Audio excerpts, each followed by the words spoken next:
First contact. The night sky above the Arecibo Observatory in Puerto Rico erupted with an otherworldly symphony of light and sound. Dr. Elena Rodriguez, lead astrophysicist, stared at her computer screen in disbelief. The incoming signal was unlike anything she had ever seen before, a complex pattern of radio waves that defied natural explanation. "Holy shit," she whispered, her fingers flying across the keyboard. "SETI's going to have a field day with this." Within hours, observatories around the world confirmed the signal. It was no fluke, no random cosmic anomaly. This was a message, and it was aimed directly at Earth. As news of the signal spread, governments worldwide scrambled to respond. The United Nations convened an emergency session, and a hastily assembled team of scientists, linguists, and military personnel gathered at a secret facility in Geneva. Dr. Rodriguez found herself at the center of it all, working tirelessly alongside the brightest minds on the planet to decipher the alien message. Days turned into weeks, and slowly, painstakingly, they began to unravel its meaning. "It's an invitation," Dr. Rodriguez announced to the assembled world leaders, her voice trembling with excitement and fear. "They're coming to meet us." The news sent shockwaves through human society. Religious leaders proclaimed the end times, while others celebrated the dawn of a new era. Conspiracy theorists had a field day, their wildest fantasies seemingly confirmed overnight. As the predicted date of arrival approached, a sense of anticipation and dread gripped the planet. Military forces were placed on high alert, while civilians stockpiled supplies and huddled around television sets, waiting for news. On a crisp autumn morning, they came. The alien ship appeared in low Earth orbit without warning, a massive structure that dwarfed the International Space Station. Its sleek, organic design defied human engineering principles, looking more like a living creature than a spacecraft. A smaller vessel detached from the mothership and descended towards the designated landing site, a remote airfield in the Australian outback. As it touched down, a hush fell over the gathered crowds and the millions watching via satellite feeds around the world. The ship's hull shimmered and split, revealing a ramp that extended to the ground. And then they emerged. The aliens were tall, slender beings with iridescent skin that seemed to shift colors in the sunlight. Their large, multifaceted eyes scanned the assembled humans with an unreadable expression. One of them stepped forward, raising a hand in what seemed to be a gesture of peace. Dr. Rodriguez, part of the welcoming committee, felt her heart racing as she approached the alien delegation. Years of training and preparation hadn't truly prepared her for this moment. "Welcome to Earth," she said, her voice amplified for the benefit of the watching world. "We come in peace and friendship." The alien's response came not in sound, but in a burst of colors that danced across its skin. A nearby translator, equipped with advanced optical sensors, interpreted the message. "Greetings, children of Earth. We are the Galactic Council, and we have long awaited this day." Over the next few weeks, the aliens, who called themselves the Astrali, shared wonders beyond human imagination. They spoke of a vast interstellar community, of technologies that seemed like magic, and of the rich diversity of life throughout the cosmos. But as the initial euphoria of first contact began to fade, Dr. Rodriguez noticed something odd in the Astralis' behavior. They seemed particularly interested in human biology, requesting extensive medical data and genetic samples from volunteers.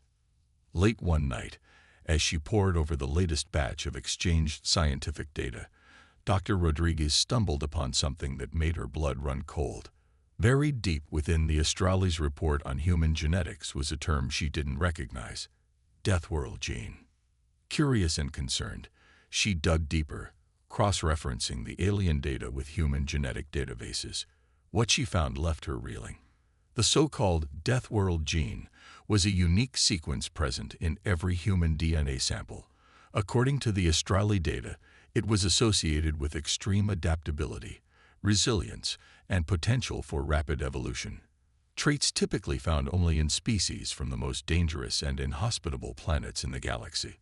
As the implications sank in, Dr. Rodriguez realized that humanity's place in the cosmic order might be far more complex and potentially terrifying than anyone had imagined.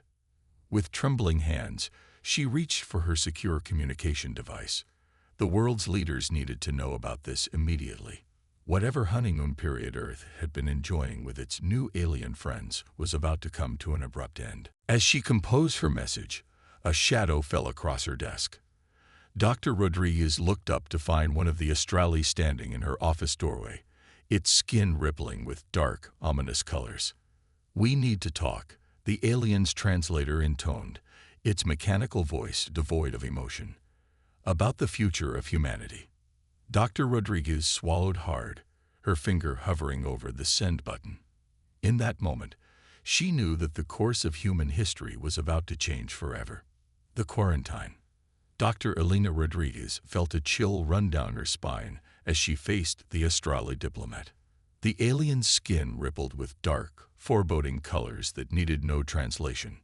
"We have made a grave error in judgment," the Astrali's mechanical voice intoned. "Your species poses a greater threat than we anticipated." Before Dr. Rodriguez could respond, alarms blared throughout the facility. Outside, the night sky lit up with an eerie glow as massive energy shields materialized around major cities worldwide. The Astrala mothership, once a distant speck in the sky, now loomed ominously close. "What's happening?" Dr. Rodriguez demanded, her heart racing. "A quarantine," the Astrali replied. "For the safety of the galaxy, Earth must be contained." News of the quarantine spread like wildfire. Panic gripped the planet as people realized they were cut off from the stars they had just begun to reach for. Governments scrambled to maintain order, but the sudden isolation and the revelation of the Deathworld Gene sent shockwaves through human society.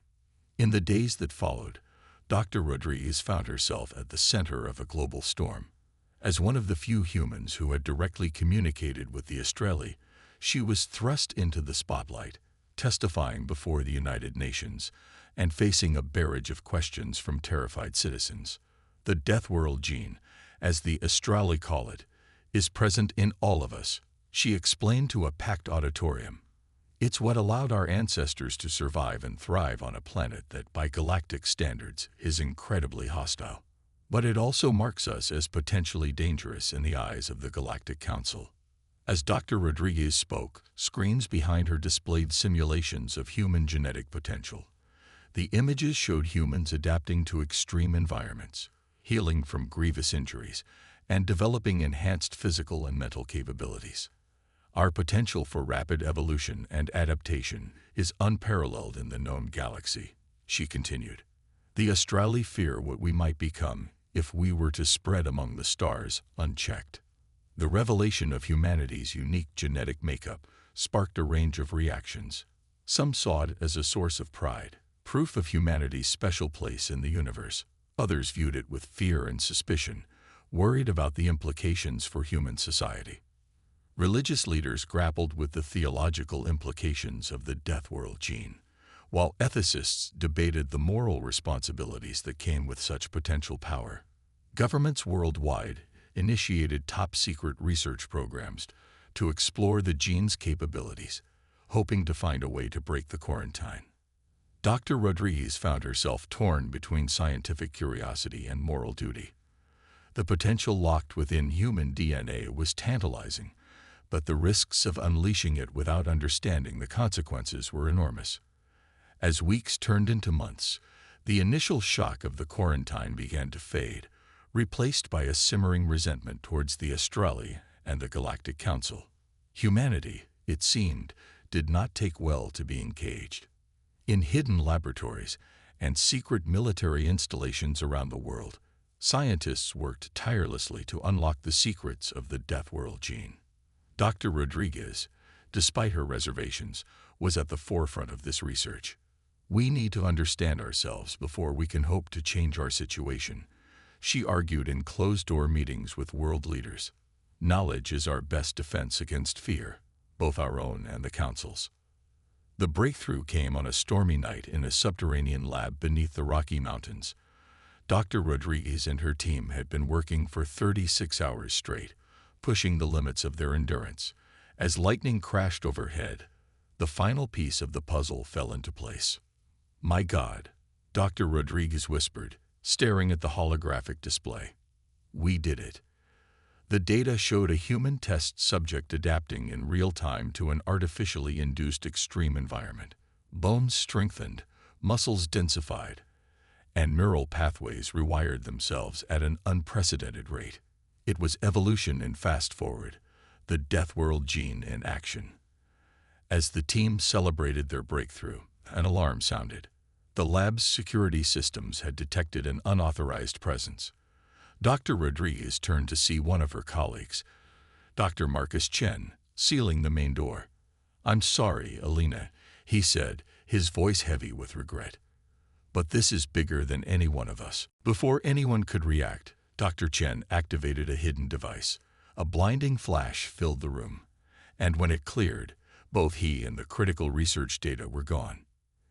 In orbit, unnoticed by Earth's primitive detection systems, a small ship detached from the Astrale mothership. Inside, Dr. Chen clutched a data crystal containing humanity's greatest secret. "The Resistance thanks you for your sacrifice," a voice crackled over the ship's comm system. "With this information, we can begin to fight back." As the ship engaged its cloaking device and slipped past the quarantine barrier, Dr. Rodriguez stared at the empty space where their breakthrough data had been. She knew that a new chapter in human history had just begun, one that would challenge not just the Galactic Council, but the very nature of what it meant to be human. In hidden bases around the world, a network of rebels and visionaries prepared for the next phase of their plan. The quarantine had been meant to contain humanity. Instead, it had only fueled their determination to reach the stars. As Dr. Rodriguez left the lab that night, she gazed up at the shimmering energy barrier that enclosed the Earth. For the first time since the quarantine began, she felt a glimmer of hope. Humanity might be caged for now, but their potential was limitless. The real question was the galaxy ready for what humans might become? The Resistance.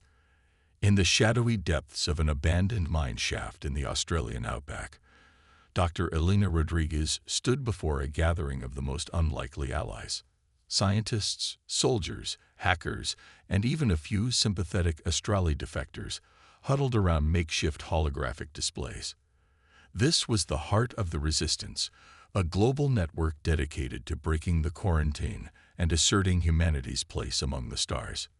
"What Dr. Chen retrieved from our lab," Alina began, her voice echoing in the cavernous space, "is the key to unlocking our true potential. But it's also incredibly dangerous. We're walking a razor's edge between evolution and extinction." The holograms flickered, showing the rapid adaptations they'd witnessed in the lab. Murmurs of awe and apprehension rippled through the crowd. "Our goal isn't just to break the quarantine," she continued. "It's to prove to the Galactic Council that we're not the threat they fear we are. We need to show them that the Deathworld Gene can be a force for good in the universe." Over the next months, the Resistance worked tirelessly. They developed technology to manipulate the Deathworld Gene, created shielding to mask its energy signature from Astrale sensors, and designed spacecraft capable of slipping through gaps in the quarantine barrier. Their first major success came on a moonless night 6 months after the quarantine began. A small ship, crewed by a mix of genetically enhanced humans and Astrale defectors, slipped past the energy barrier and into open space. As they cleared the edge of the solar system, the crew erupted in cheers. Humanity had taken its first step back into the cosmos. But their jubilation was short-lived. As they pushed further into space, they encountered other quarantined worlds, planets surrounded by similar energy barriers, their inhabitants trapped and isolated like humanity. "We're not alone," Captain Zora Chen, sister of the now legendary Dr. Marcus Chen, reported back to Earth. "There are dozens, maybe hundreds of worlds out here, all death worlds by the Council's standards." This discovery galvanized the Resistance. They weren't just fighting for Earth anymore. They were fighting for all the species unfairly labeled as dangerous by the Galactic Council. Back on Earth, Dr. Rodriguez led efforts to contact these other quarantined races. Using the Resistance's cloaked ships and advanced communication tech, they established a network of allies across the galaxy. Each species brought unique perspectives and abilities to the table, all united by their desire for freedom and recognition. But as the Resistance grew stronger, so did the Astrales' efforts to maintain control. The quarantine barriers were reinforced, and patrols increased.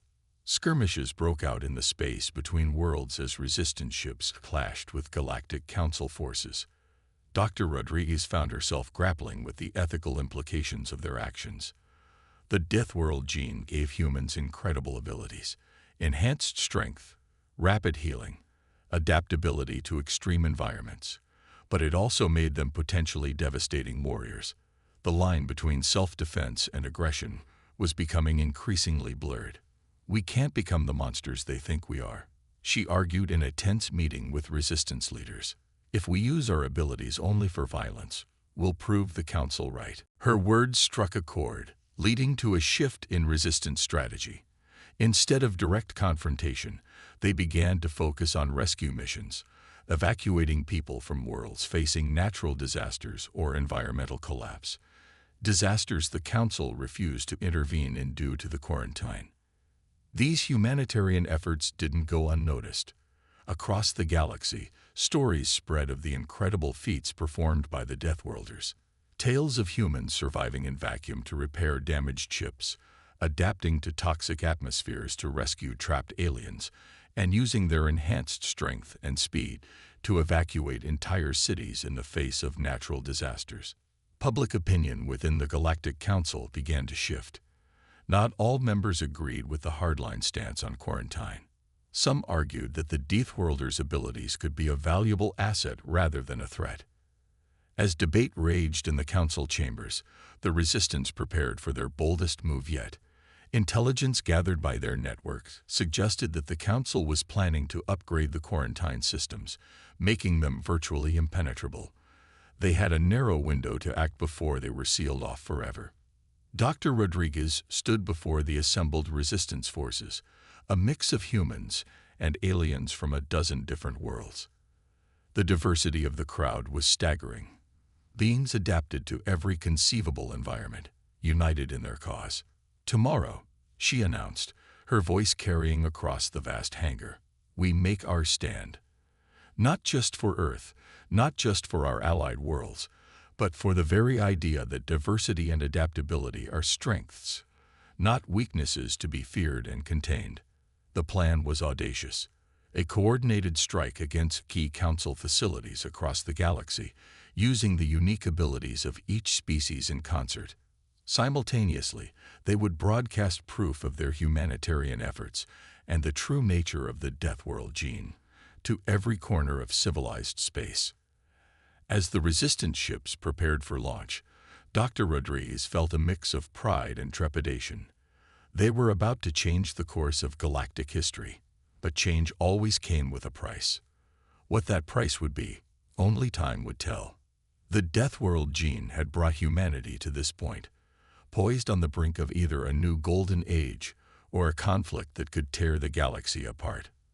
As she boarded the command ship, Dr. Rodriguez silently hoped that the same adaptability that had allowed humanity to survive on Earth would now allow them to find their place among the stars.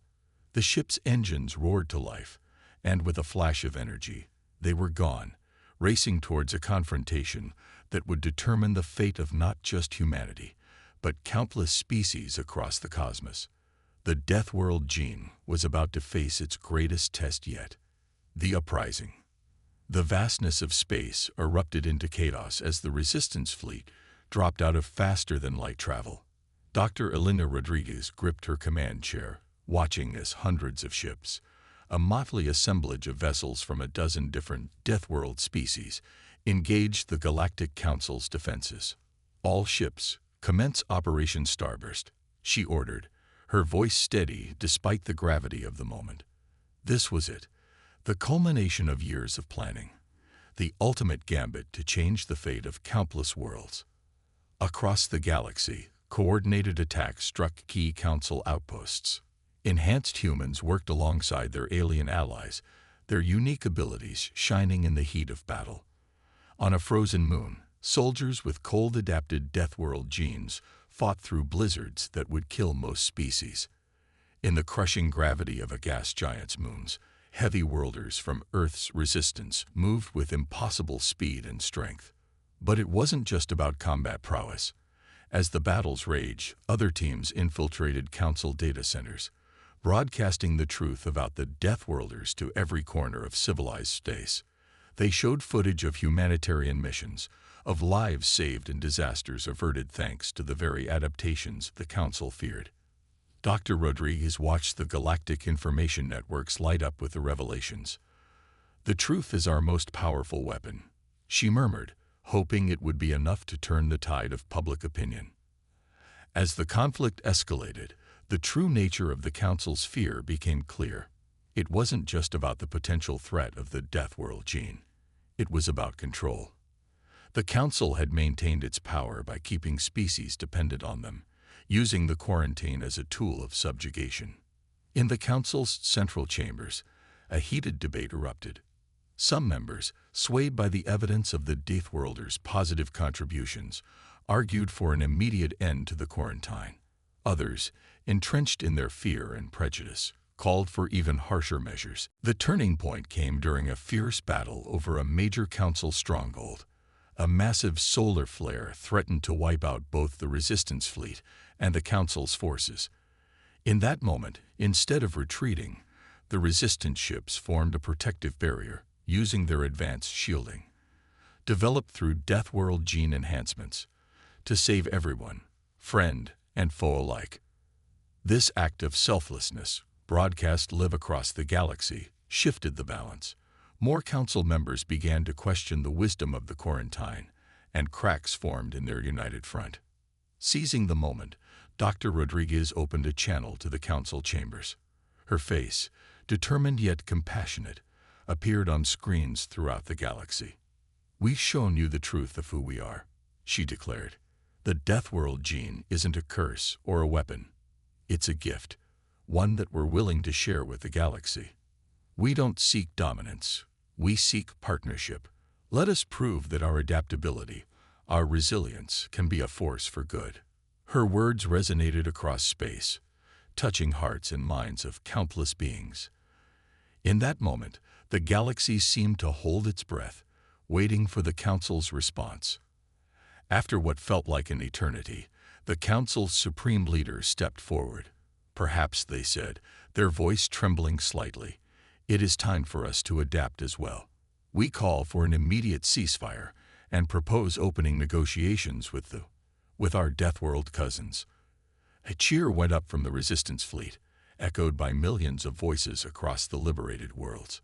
The battles didn't end immediately. There were still hardliners to be dealt with, rogue elements who refused to accept the new reality. But the tide had turned. In the days that followed, the galaxy witnessed unprecedented scenes of cooperation. Quarantine barriers fell, and for the first time in millennia, the Deathworlds were free to interact with the wider galactic community. Dr. Rodriguez found herself at the center of it all, working tirelessly to bridge the gap between cultures that had been separated for so long. It wasn't easy. Centuries of fear and misunderstanding couldn't be erased overnight. But with each passing day, progress was made. The Deathworld gene, once seen as a threat, became a subject of fascination and study. Ethical debates raged about its use and potential distribution to other species. Some saw it as a Pandora's box, while others viewed it as the key to unlocking the next stage of galactic evolution. As the dust settled, Dr. Rodriguez stood on the observation deck of the new Galactic Cooperation Station, watching ships from 100 worlds come and go freely. She felt a presence beside her and turned to see one of the Astrali, its skin shimmering with colors of respect and friendship. "We were wrong about your kind," the Astrali said, its translator conveying genuine remorse. "We let our fear blind us to your potential."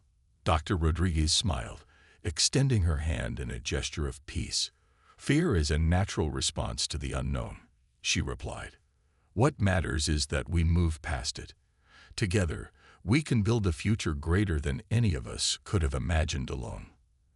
As they shook hands, human and alien, once enemies, now allies, Dr. Rodriguez felt a sense of hope she hadn't experienced since that fateful day when the quarantine first descended.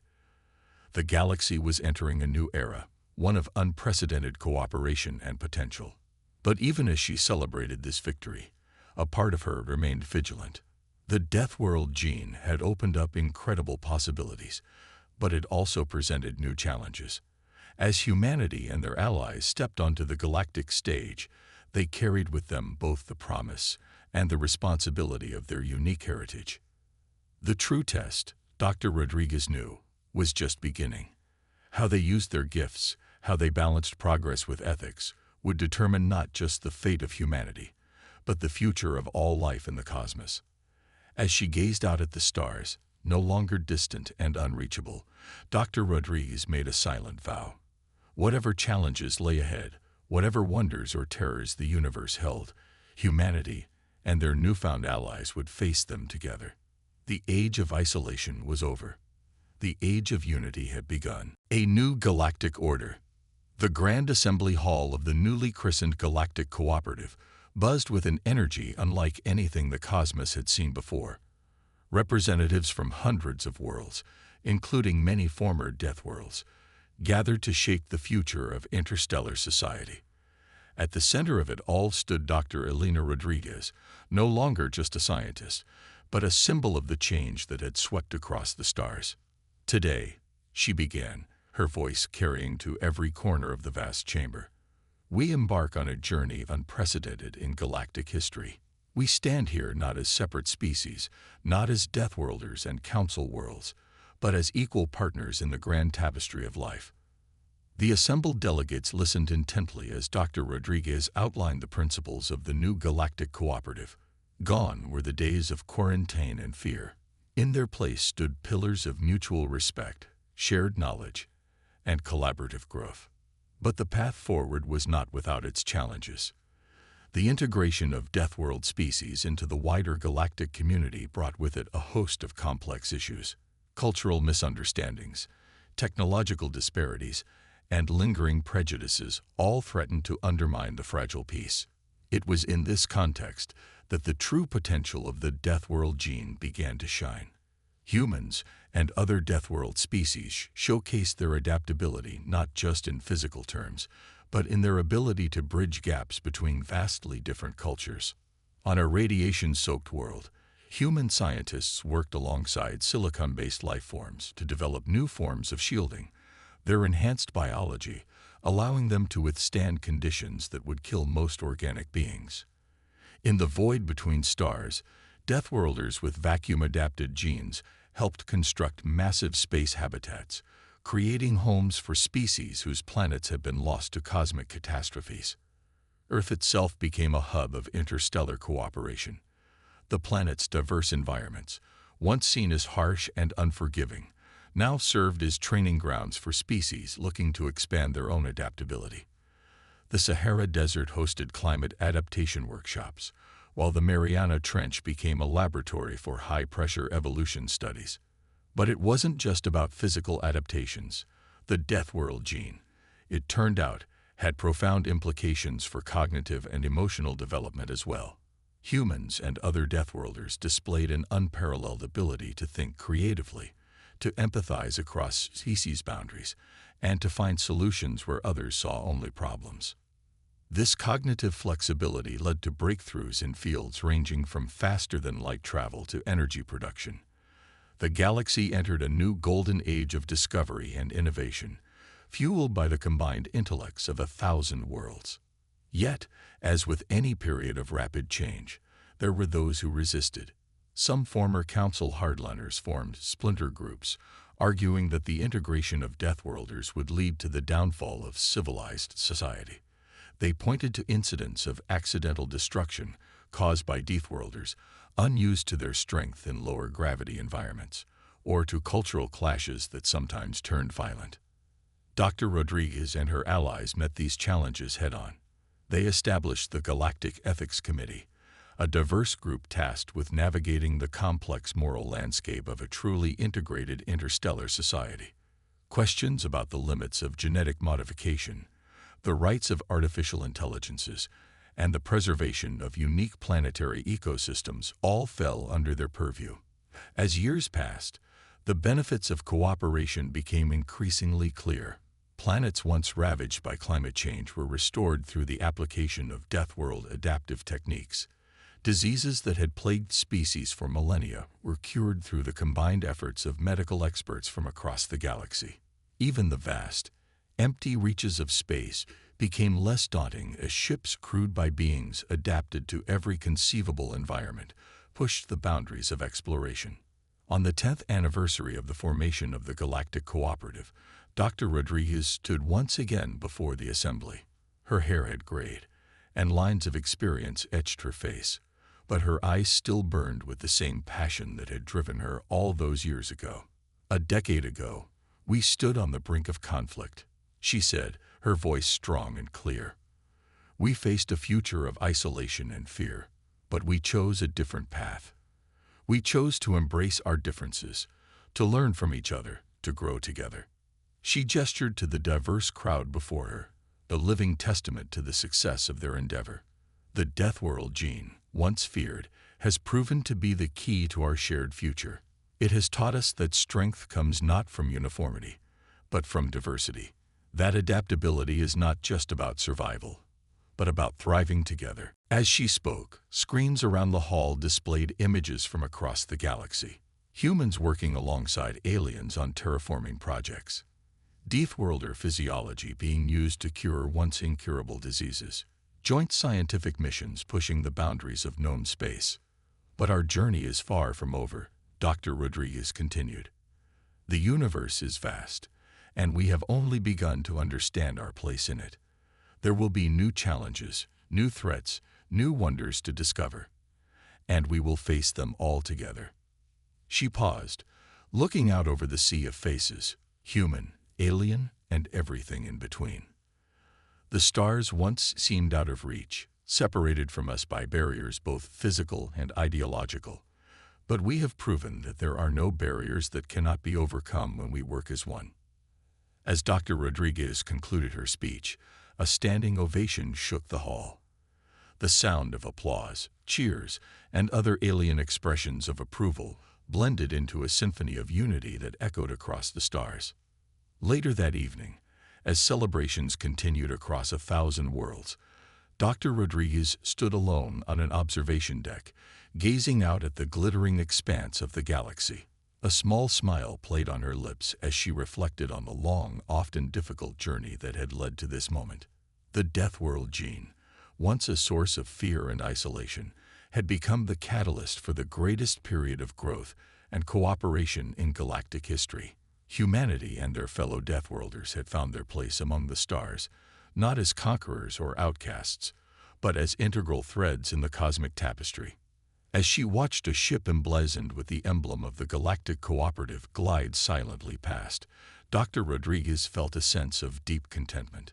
The future was uncertain, as it always had been. But now, united in their diversity, the beings of the galaxy were ready to face whatever challenges lay ahead. The age of the Deathworlders had only just begun, and the universe would never be the same.